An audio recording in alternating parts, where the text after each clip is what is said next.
Keeping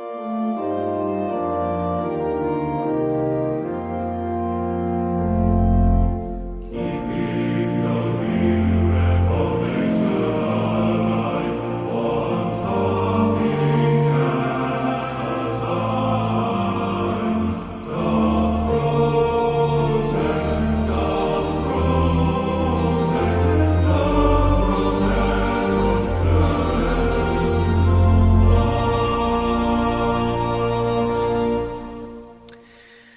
Hi, everyone. Thanks for tuning in to Doth Protest, a podcast on Reformation history and theology. We're glad you're joining us today. And just a reminder for our listeners, please feel free to give us a rating, 1 star, 5 stars, whatever you honestly feel on whatever platform you listen to us through.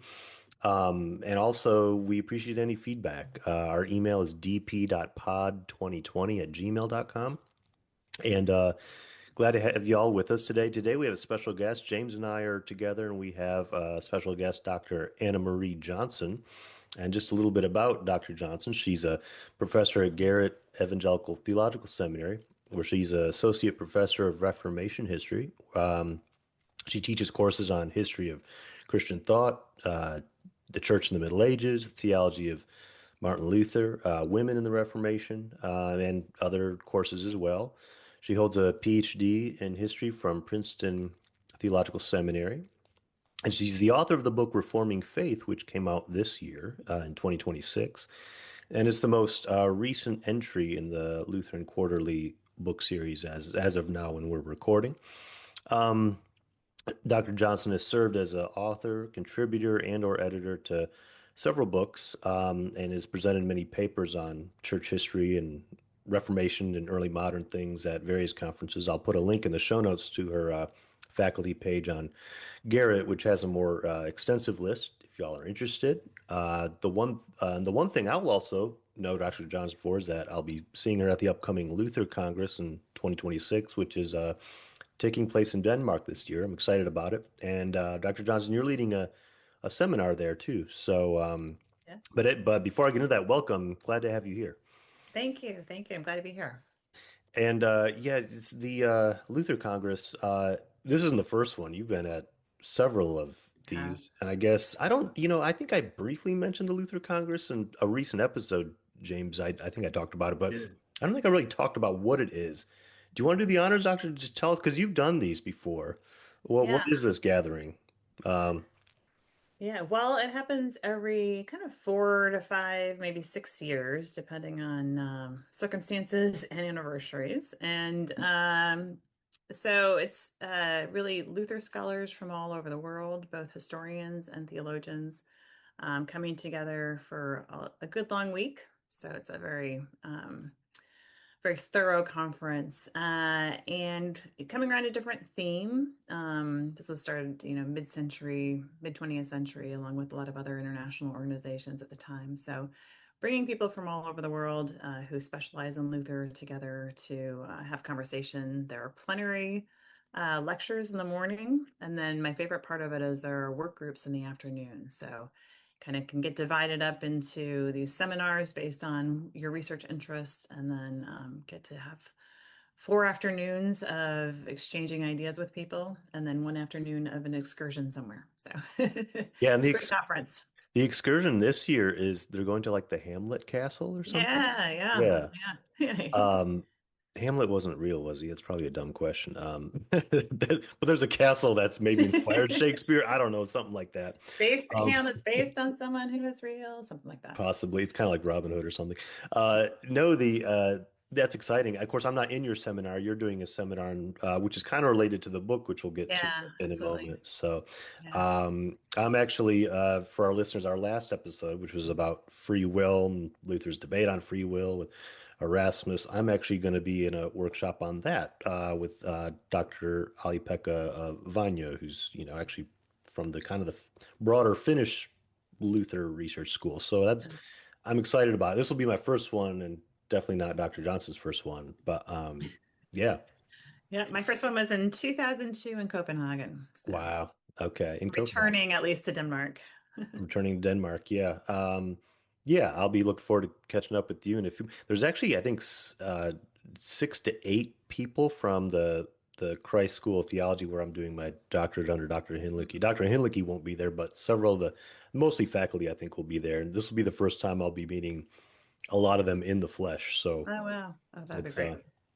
it'll be fun. Just a little bit about want our listeners to get to know you a little bit. What does I sent you some questions before the show, and I basically said I'm going to ask you a faith background Mm. question, and that can you could talk, of course, about that. You can tie that into your kind of your life in general, or just to kind of since we're doing a theology spirituality show, what is your background with theology and spirituality in church? Yeah. Well, I have a pretty dull story. So That's all right. I'm a cradle Lutheran. Grew up in the Midwest, very much in the areas and the towns where Lutheranism is pretty strong. And at the time, of course, growing up, didn't even really realize that that was unique because it was just the air that I breathed. Yeah, grew up in a family very active in the church and found it to be it's a very positive thing in terms of the community it created and especially the good news that I heard. So, Hmm. now I have a lot of students who come to seminary because they've had really difficult experiences with church and I'm surprised and impressed that they're willing to, Mm. to continue with it, to stick with it, and to really ask a lot of questions. I didn't have those sorts of challenges, so I was really sort of attracted to church and to continue participation in church through all the positives that came from it. Yeah. Well, I could definitely relate, like when you said you come from this Midwestern Lutheran background, you didn't realize how unique that was. Having now been a rector, an Episcopal rector in the South, but also having a Midwestern Lutheran upbringing, yeah, I definitely realized, wow, it is very unique, Yeah, yeah, not it's not everywhere. Uh, so, but yeah, and I guess what got you interested in the Reformation? I mean, because you've pursued this as an academic career. yeah, This is what you yeah. do. What sparked that?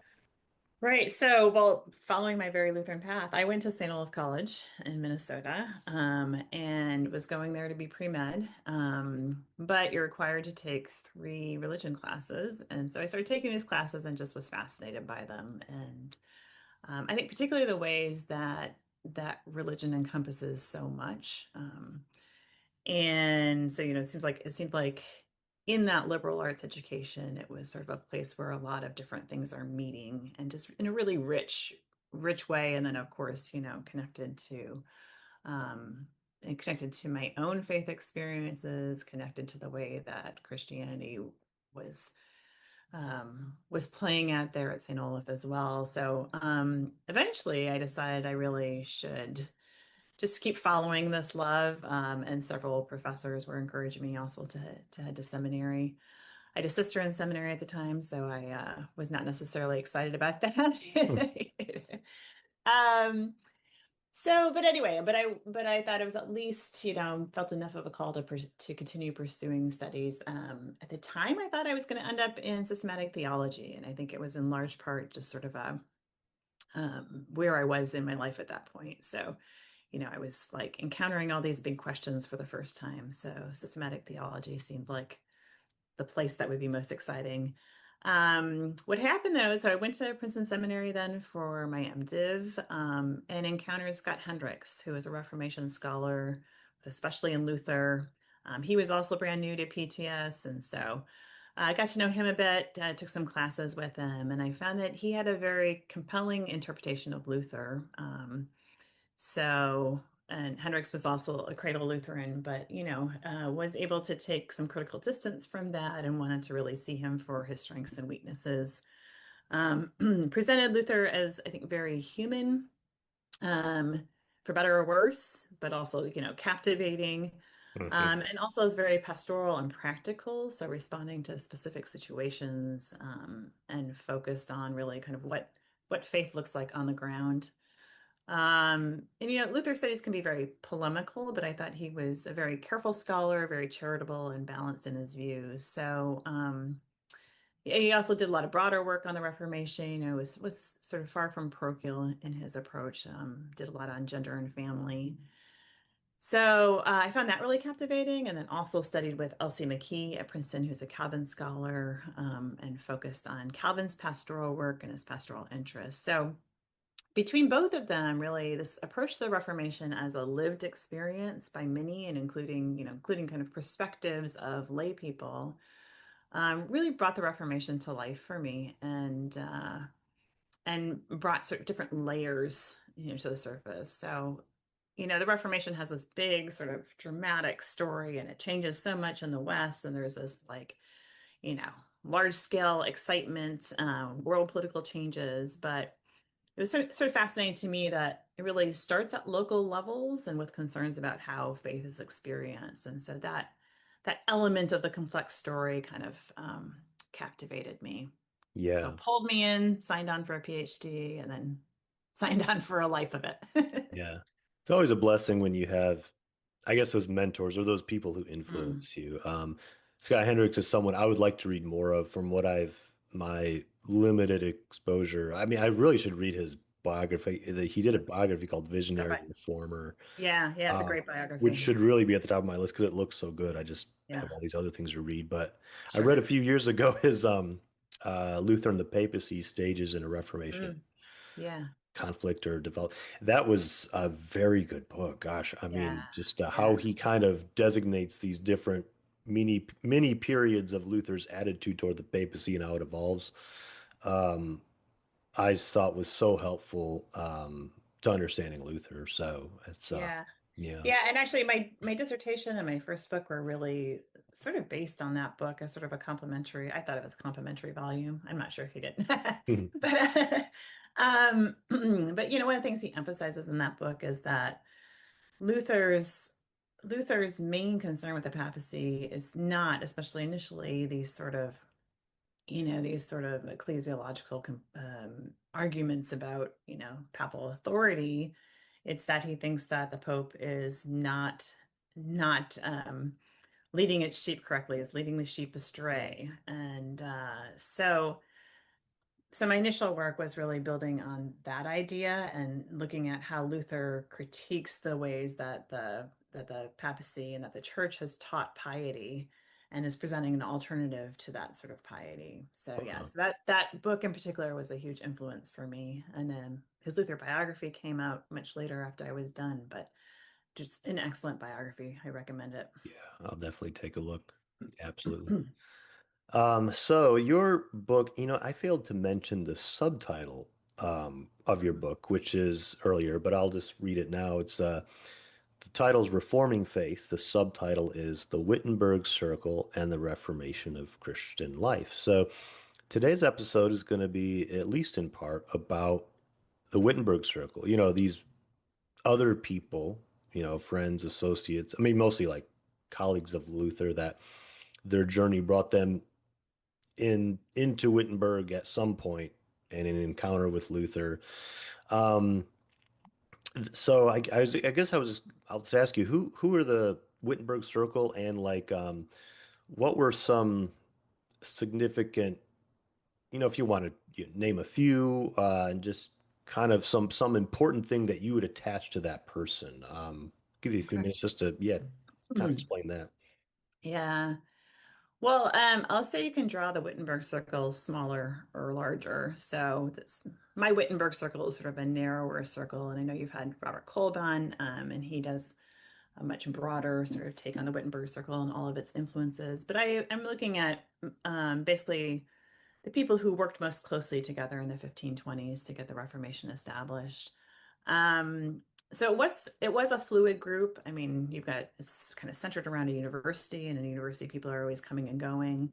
And some people go out to establish the Reformation elsewhere or to lead a school or something like that. So um, the group that I'm most focused on is really by 1521, there are four main faculty leaders at the university. They're the theology chairs.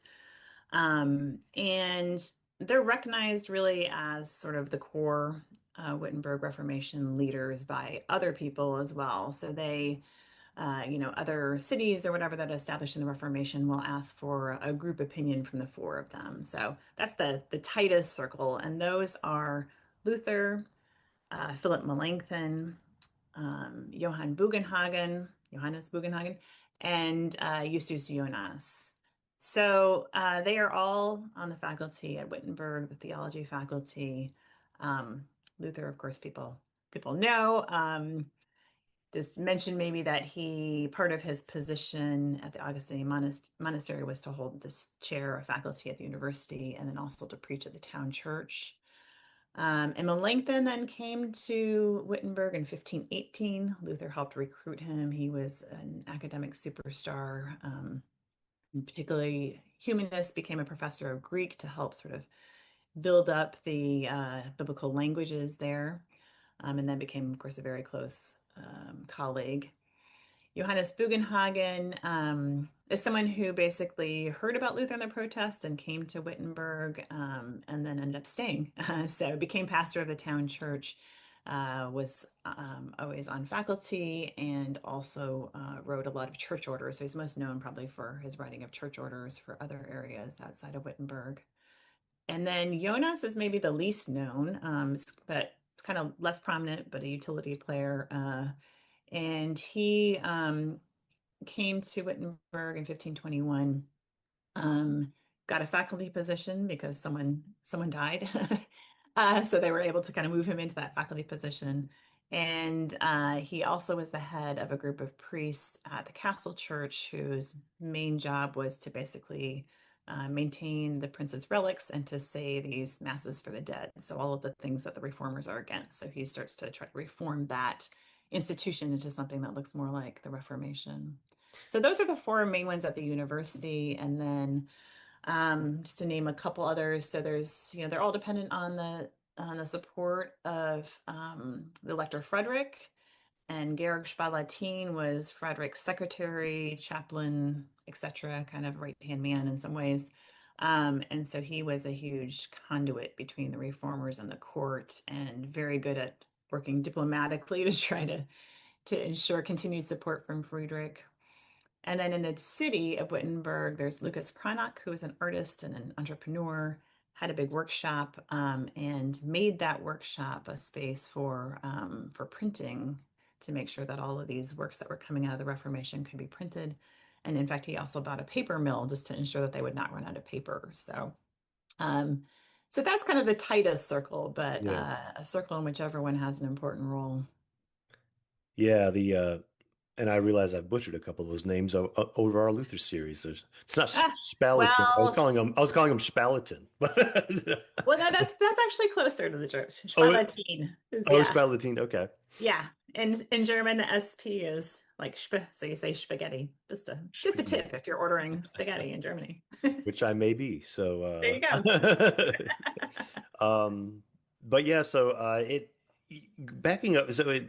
I could be wrong, but it kind of just the impression I get reading your book and is that Bugenhagen especially you have an interest in. Am I Yeah. wrong on that? Okay, I was right.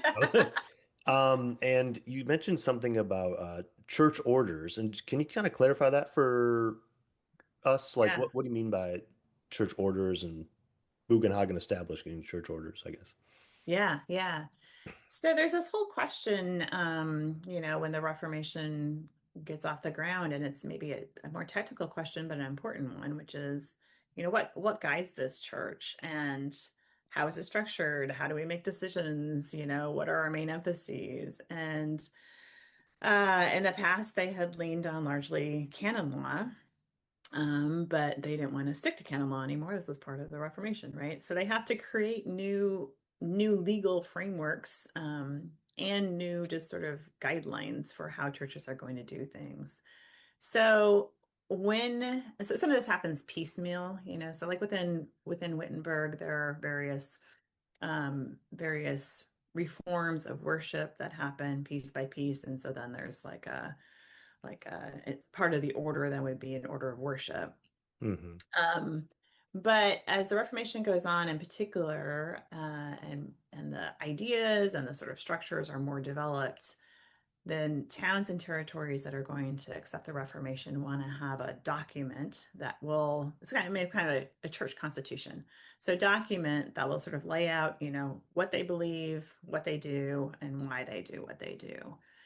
And so it's part of, it's maybe not the like most amazingly, fascinating work in some ways, but a very necessary step and needs to be done carefully and needs to be done in consultation with these areas that are starting to adopt the Reformation. So Bugenhagen just seems to have very good organizational skills.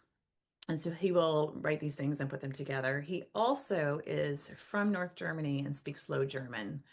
And this is key because the sort of standard German, or the German even in which Luther like writes the Bible, is not easily translatable into this Low German. So Bugenhagen is a key sort of evangelist to the north, the northern cities of Germany, but then also the Hanseatic cities. So he gets asked to do this in part because he's, speaks their language literally, and also because he seems to be very good at it. He has this pastoral experience and nature to him. So he sets out these constitutions, and they essentially have three parts, most of them, which is setting out worship and how worship should be conducted, um, and especially elevating preaching, emphasizing the role of preaching, and then setting out the establishment of schools for children, and then also laying out the foundations of a poor relief or poverty prevention sort of social program that became very standard in all of these church orders. Yeah, that's really fast. I mean, I know you said it's this undertaking of writing these constitutions and wasn't very exciting, as you say, but it does kind of make me appreciate um, kind of the big task because, the church, the state, I mean, these were not, I mean, we live in our modern context, those are like two separate entities or whatever, but the everything it's totally enmeshed really or intertwined in like the Middle Ages. And so, like you said, these towns or these areas and the churches within them, as they embrace reform, it's not just a reform of the church, it has implications for like, wider society. I mean, without canon law anymore, and, there has to be legal reforms that the quote unquote secular rulers, well, I guess you call them secular. I mean, there's just so much entailed with, it's not just reforming, worship and some theology. It's like a wide scale societal thing. And you say in your book, you even say, just to pull a quote, collaboration among the Wittenberg Circle was necessary because the project they were undertaking was immense. And I think you're at least in part showing in this book how, yeah, it's not just changing theology and practice of the church, as if that isn't big enough in itself, but how do they transmit these new practices and new understandings into the populace who have held this traditional relationship with the church and where the church was in many ways the central kind of gravity, but now reforming people's relationship to the church and their role in the church. uh, you know, it's a vast undertaking on a societal scale. So I guess like you mentioned poor relief, and I do want to zero in on poor relief because you say how uh you describe in the book kind of like how charity was done or exercised in the Middle Ages in Christendom, which it was charity was largely through or under the church, right? Can you explain kind of how was charity and poor relief handled like before the reformers came along with this new alternative? Yeah, yeah. Um, well, the main way that poor relief happened basically was through begging. Begging. Um, Begging, Yeah, yes. okay. Yes. So there's it's actually, as much of an ideal as it seems to us, there's actually kind of a lot of theology underpinning that. So Um, so first of all, beggars were sort of seen as symbols of all of our relationship before God, that we're all beggars. And so this idea of the sort of supplication of the beggar and the outstretched hand was seen in very theological terms. And Christians were to have compassion on this beggar because basically he or she is like all of us. Um, so there's that whole sort of image that played a really strong role. Um, then there's a theology around, so begging was considered basically a way for Christians to bear one another's burdens. So for the poor, their burden is that they don't have enough money, obviously. But for the rich, being rich was considered a spiritual burden and one that could endanger salvation. And so if the rich can give to the poor, it's kind of a win-win situation for both of them because, the rich can offload some of their spiritual burden onto the poor and the poor can be relieved of their physical burden.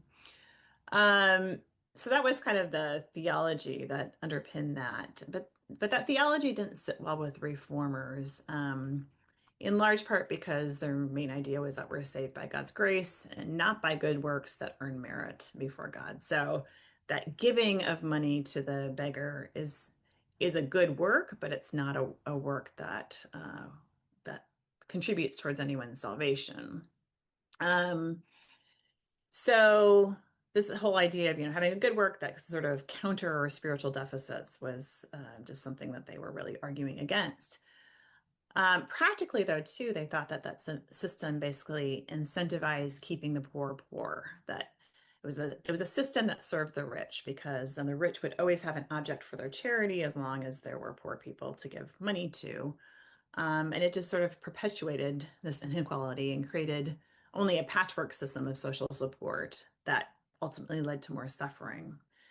So instead, the reformers thought that the true love of neighbor was not to be self-interested, first of all. So rich people should not give because it's good for them. They should give because, out of love of the poor.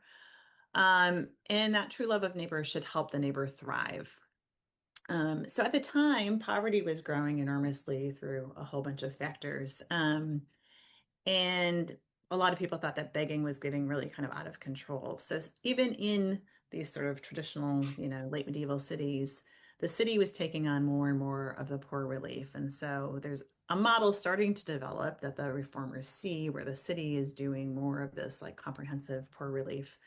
And so they take that model and make it really central to the Reformation. Um, so the way that it works is, and Wittenberg set this up fairly early on, you have a common chest to collect funds, and those funds are both for running the church, for the employees and the buildings, and for these social initiatives, poor relief and others. Um, and this is all related again in the more sort of boring realm, maybe of how reform happens. Funding streams were disrupted by the fact that they were excommunicated, and so they had to figure this all out. But anyway, they had then groups of overseers from the clergy, from the town council, and then representatives from each area of the city who would come together on Sunday afternoons and decide how the funds would be distributed, with the theory that these people who were representing various areas of the city would know who is in the most need, where the most need was. So that's the basic structure of that poor relief. I will say though, it's also Wittenberg had a very comprehensive model. So it's not only poor relief, it's also poverty prevention. So from the common chest, they ran schools for children. Um, they did free vocational training. They would offer low or no interest loans for artisans to set up their shop. They even had loans for new residents to get established in the city. They had, because um, interest rates were very high, they had sort of interest rate relief loans where someone could sort of trade out for a lower interest rate. So it's really, I mean, it is very comprehensive and very innovative in the way that they set this up. And this was, I think, an important piece of this too, is that they talked about this, they contrasted this sort of system and this sort of participation in the system. They contrasted this with what they called religious works or quote unquote religious works. So things like buying indulgences, going on pilgrimages, paying a priest to endow a mass so that you or your loved one would have less time in purgatory. These are all things that take money and time and energy and were sort of billed as, the ultimate religious works. And the reformers say like this love of neighbor, this concrete love of neighbor is the truly good work. And they reframed then the idea of this religious work as not being these devotional acts that, that end up helping oneself, but a religious work is anything that helps one's neighbor. So I think it's quite a creative, innovative, and also very deeply theologically grounded change. Hmm. Yeah.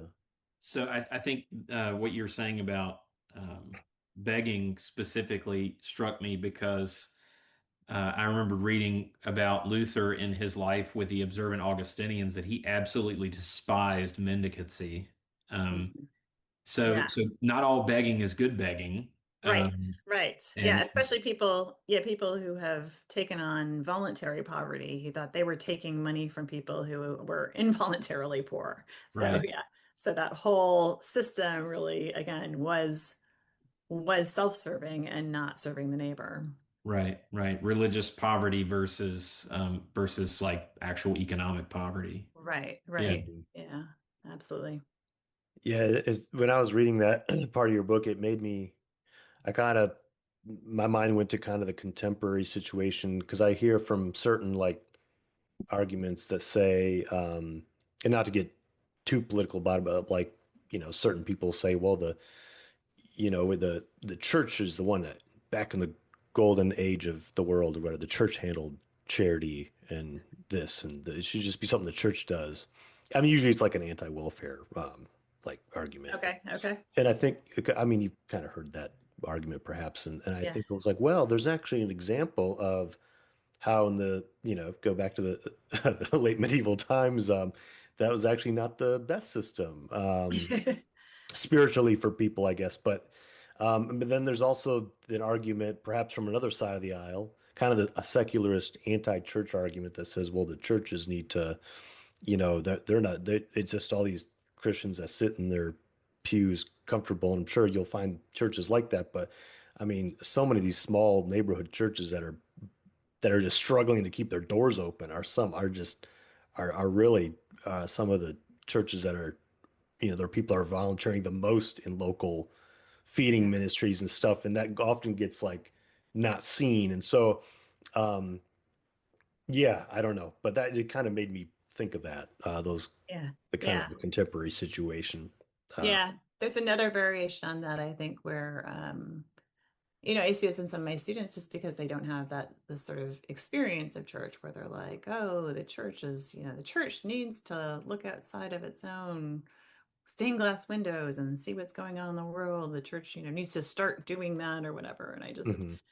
I always say the church has been doing that for a long time. You might not see it in your individual church where you are, but there's a whole model and lots of examples out there of how that's been done and deeply theological and spiritual as well. So there's a lot to draw on.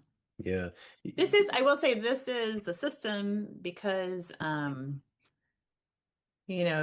basically they're dependent on their rulers to protect the movement at this point. It's not legal to be Lutheran at this point. And so these systems are set up in cooperation with city councils or princes. So it is a moment when poor relief becomes more sort of secularized, or at least run by secular institutions as much as by the church. And the church does lose some control over that. And I think there are maybe legitimate regrets about that, but also it fits the system that they're in because they are still in a system of Christendom. Um, and I think it does poor relief much better. So I do think if fewer people suffer the effects of poverty, that's ultimately a very Christian aim. Right. Yeah.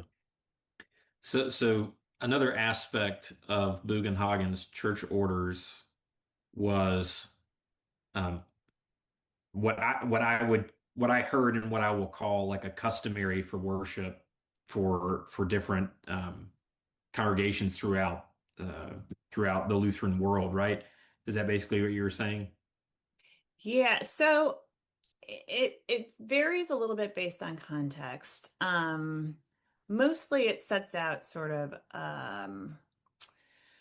like sort of a sense of like sort of a brief theology that just gives kind of where the church is coming from. And then I guess I'm trying to think if there's not usually like a full liturgy in there. It's more referring up to other liturgies that are already in existence. Um, it's more kind of about explaining maybe principles of Lutheran worship is what I would say. Yeah.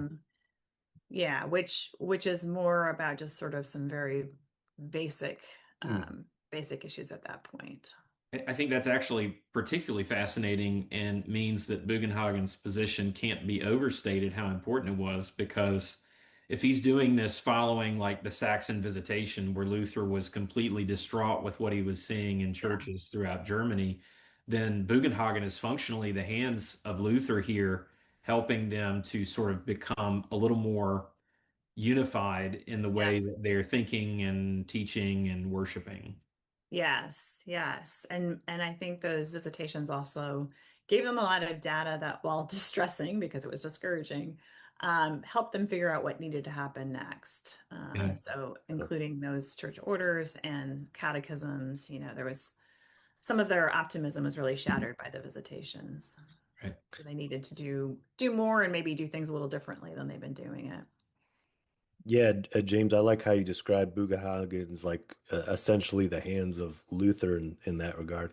Because something you, Dr. Johnson, bring out in the book, and sometimes us readers of the Reformation miss this, is that we know this, of course, but we miss it, is that Luther was an outlaw. I mean, and so Mm, he couldn't venture to these like different right. places. And so it makes the circle, this circle, however narrow or why we draw it, these other people are needed. It's a concerted effort, Yeah. right? Yeah. Yeah. So, Yeah, also Luther is being asked, especially increasingly as the Reformation goes on. I mean, he's kind of a spokesperson and advisor for everybody. mm, He's the one that the sort of most prominent people want to talk to and get his story. So he's being pulled in a lot of different directions. right.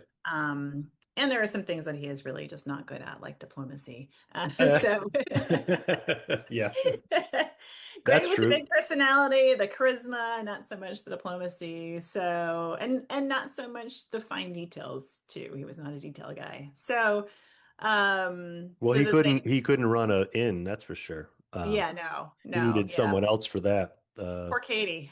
So, Poor Katie had to make yeah. that household work financially. Right. So yeah, not Yeah. practical in some matters. And so Well, and I all mean, of their even gifts. when I'm Go sorry, ahead. I was I gonna was say just all of their saying, gifts are complementary. yeah, when Luther died, he was adjudicating a situation in Yes. Eisleben, right? So I mean, he was Yes. still to the very end having to deal with, situations, putting out fires as they came up. Right. Mhm. And situations that weren't really theological. It was sort of just he was considered an authority, and so someone that people would submit to in a case of any sort of, you know, conflict. So Right. Right. The well, we have how much more time do we have? I know we're coming close to the hour. I could do another 15, 20 minutes to meet it, but if you can, that's fine. We can you know, okay. So I was gonna maybe shift gears a little bit. I wanted to ask you just a couple questions about your first chapter in the book. And again, just a reminder for our listeners, we're talking about the book Reforming Faith, the Wittenberg Circle, and the Reformation of Christian Life by Anna Marie Johnson, who's our guest. And it's available on Amazon, I think probably Fortress Press. And I'll put a link in the show notes for people if you are interested in reading it. So, but your first chapter was titled Returning to the Source, Biblical Preaching, um, Commentaries and Translations, and which I think is a fascinating area of the Reformation. I love I mean, obviously that's where the heart of the Reformational theology, where it starts to manifest, right, is in, getting translating the Bible right, because some of these Latin terms may have been misleading, or, reforming how we preach and making it, biblical preaching. So, I think it's for that reason. It just, it's important. Um, and I mentioned it in our couple episodes ago James, you and I did. The one of my favorite works from Luther is preface to the New Testament, for many reasons, which I talk about on that previous episode. I think it was episode six or seven, of the series. But the his kind of new kind of approach to Scripture is often called sola scriptura, but even that term can be misleading Mm. because it's and James and I have stressed on this show repeatedly how like sola scriptura is not nuda scriptura, nuda meaning like bare or naked scripture, right? The classic Protestant concept of sola scriptura asserts that the Bible is the only infallible or final authority Mhm. for Christian faith and practice. Did not discard church history or traditions. Instead, like Luther and Calvin, they viewed the creeds and certain councils and confessions of faith as important authorities too. Of is that what you're essentially saying? Because I think you touch a little bit on that in your first chapter, Dr. Johnson. Yeah, yeah, no, that the Bible is the center, I would say, of what they want to be discussed and debated and, studied devotionally and academically. But not the only thing. I think and they certainly, I mean, they sort of talk about the Bible and the fathers. So they're very much reading early traditions as well. I think they're mostly using the Bible in terms of, to sort of start peeling away traditions of interpretation and especially the practices and pieties that had grown up around those over the course of the Middle Ages. So they do have sort of an idealism about the early church and getting back to the early church and reading those commentators as well. But the main thing is just it's the source, so that reference is also um, the humanist um, dictum back to the sources, to get back to these main sources in their original languages and start really digging into those sources and grounding ourselves in those sources. So they basically thought that too much had grown up around the Bible, Mm. and that was obscuring the Bible. So we needed to get back to that.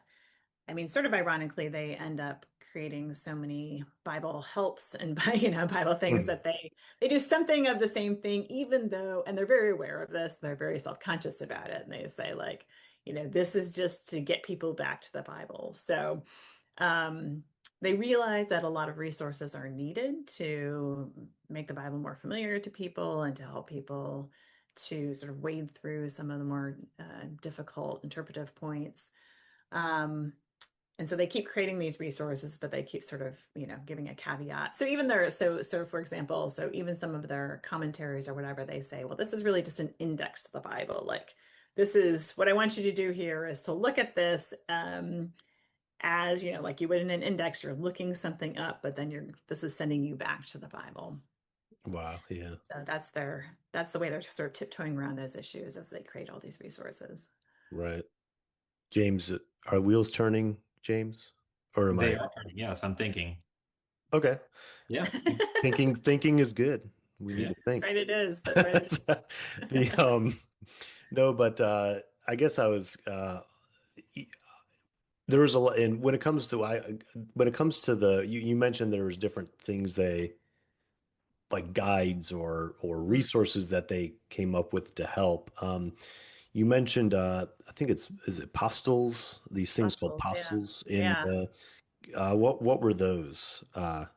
Yeah, so there's been great work done on postils in this era, by John Frymire, wrote a really wonderful book and looking at things very systematically and the role that postils played.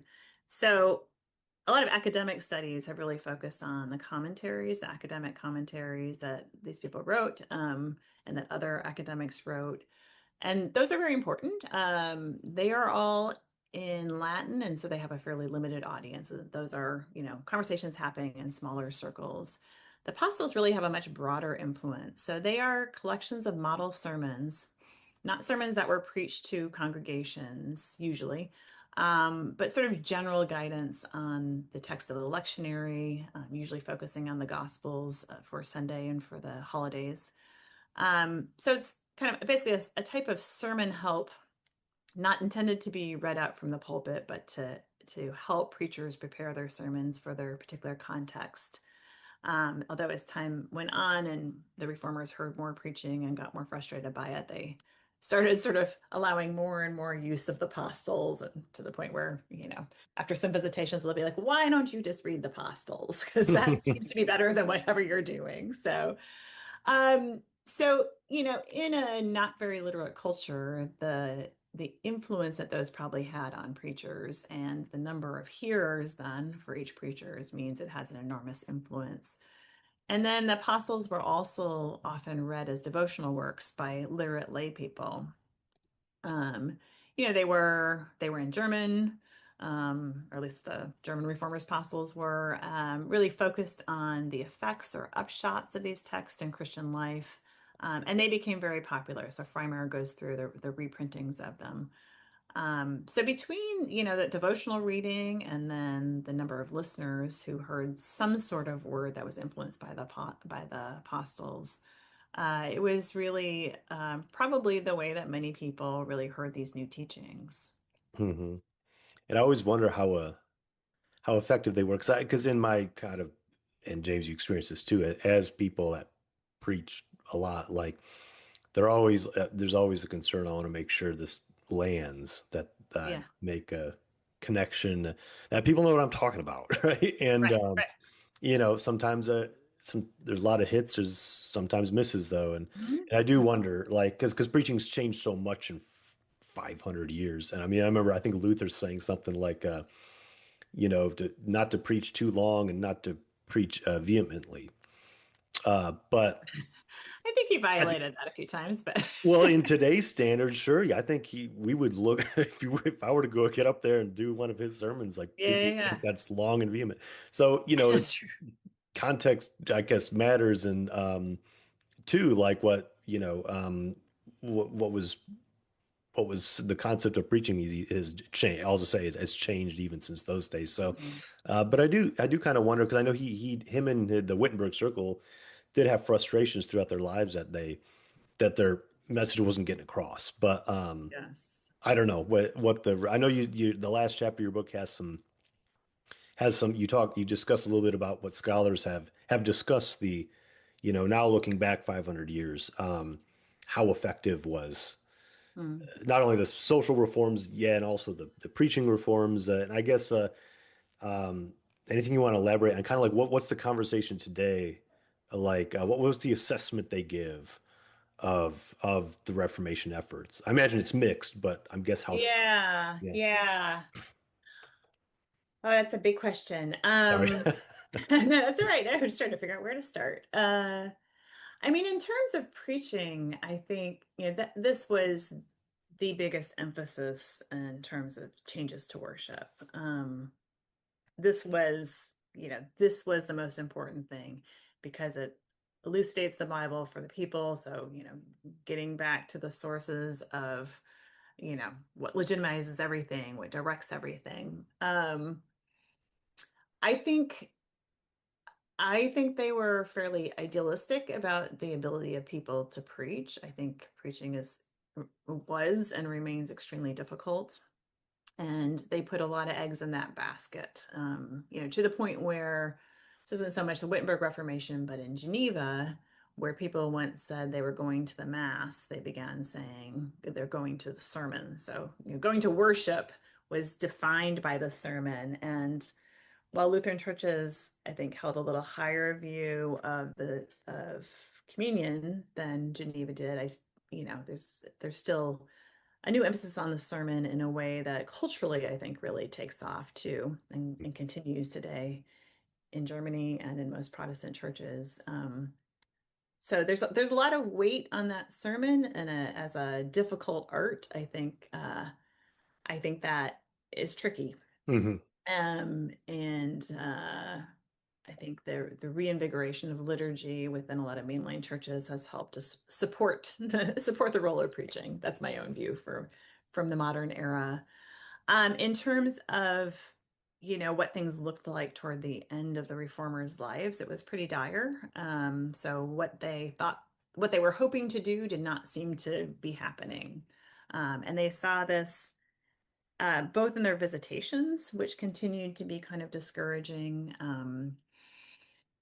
and also just in the political realities around them. So when Luther died, the Catholic emperor had taken over Wittenberg, and so there didn't seem to be a lot of hope in sight. And one of the things, well, there's been a lot of excavation and talk of these visitation records and showing all of the failures that they produced. So one of the things that I wanted to do in the conclusion was just to say that these things were not unmitigated successes and certainly not instant successes.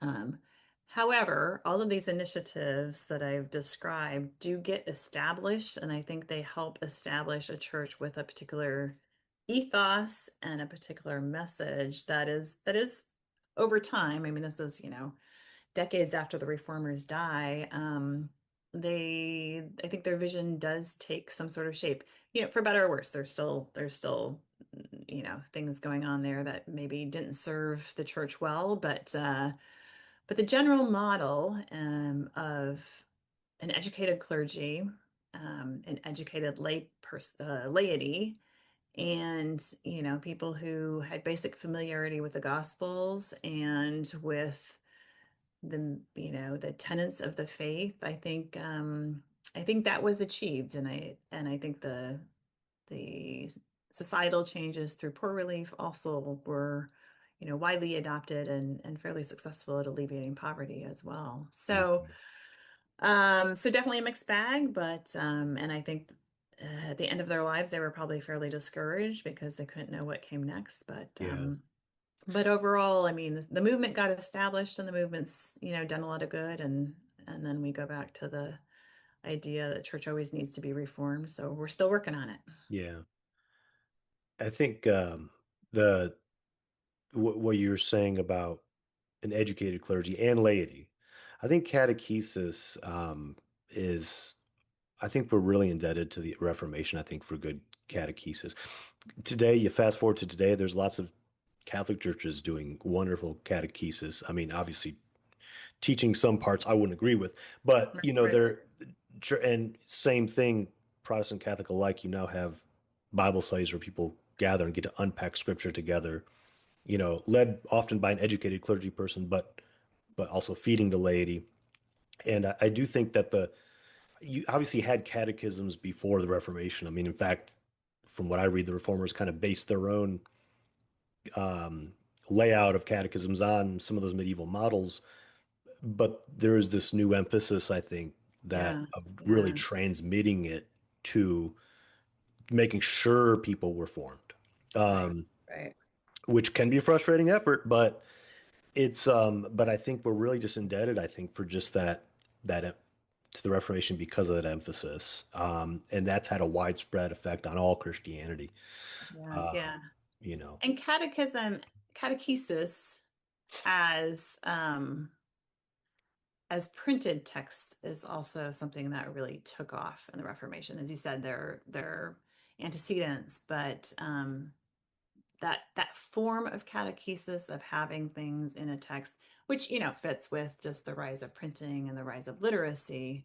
But the range of catechetical texts, Luther's comes to dominate within Lutheranism, um, but yeah, being able to put things into a very small booklet that marginally literate people can read at that time, and to really boil things down to an essence is, I think, a particular form of catechesis, alongside, of course, the experiences of worship and private devotion and all of that. But I yeah, think that's a real resource that that continues to give life and probably needs new life in it as well.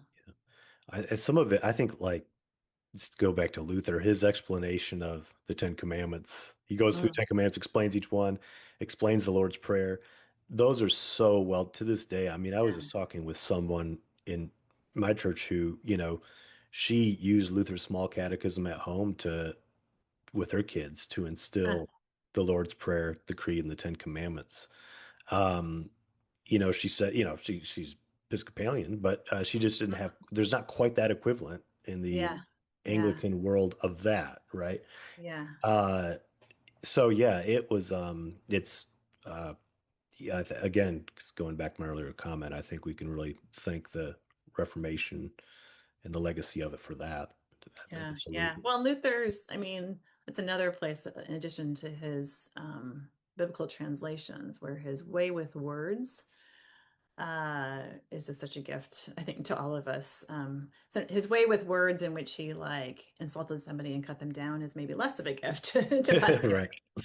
But he had such a gift of language, a grasp of language, an artistry about making language come alive, but also a humility. So in the catechisms, Tim Wingert writes about this that um, other catechisms have had a question answer format, but not that sort of repeating question of what does this mean? Mm. Or as Tim Wingert translates it, what is this? And he says that, the time that Luther was writing this catechism, his oldest child was 3, and was running around saying, was ist das? Was ist das? Was ist das? Like the sort of repeated question of a 3-year-old. And so it seems to be how it dawned on Luther to use that as the repeating question because he wanted the catechism to be comprehensible, at the simplest level. And so he based it on questions that a 3-year-old would ask, which Yeah. it was just a lovely piece of both genius and humility.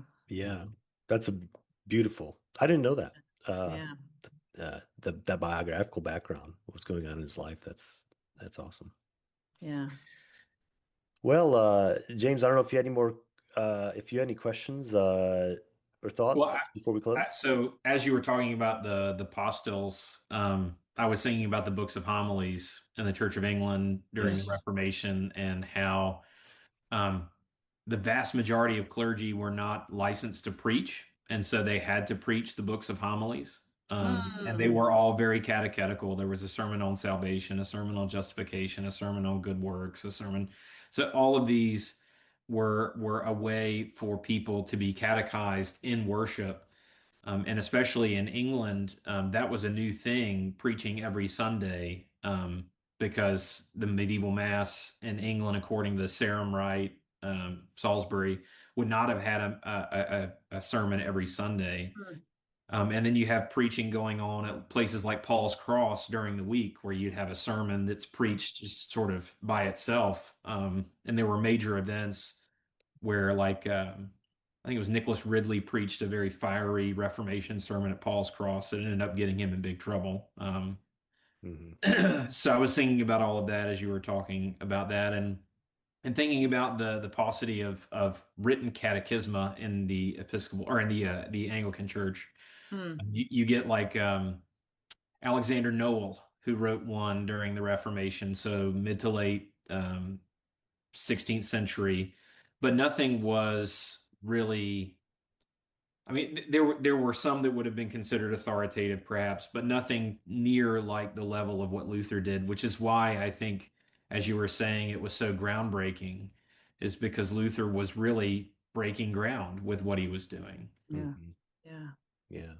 It's always good to see the English continental parallels and how they're Yeah. similar, but also how they differ. Yeah. Yes, Right. yes. Well, the Wittenbergers also replaced, they were trying to replace daily masses and increase preaching. So they replaced those with a sort of with preaching series on certain books. So on Sundays they're using the lectionary, but then during the week they're preaching through certain books. They had kind of a hard time finding enough preachers to fill in that much. So even in Wittenberg, they had a hard time finding the preachers that they needed to do that ambitious of a preaching program. So I'm not sure how successful it was other places, but that's also one of their reforms. Yeah. Cool. Dr. Johnson, thank you for your time today. I want to encourage our listeners to check your book out and any of your other works. I'll put up your page with the more extensive list of what you've written and contributed to the field of Reformation. It's been a real honor to have you on the show, and wishing you the best. Looking forward to seeing you in a few weeks, Yes, but yes. wishing you the best with your scholarly and endeavors and your work in the church. And James, thank you for being on too. As always. Yeah. Yeah, thank you so much for having me. It's my pleasure. And best wishes for you both as well. Thank you. Thank you.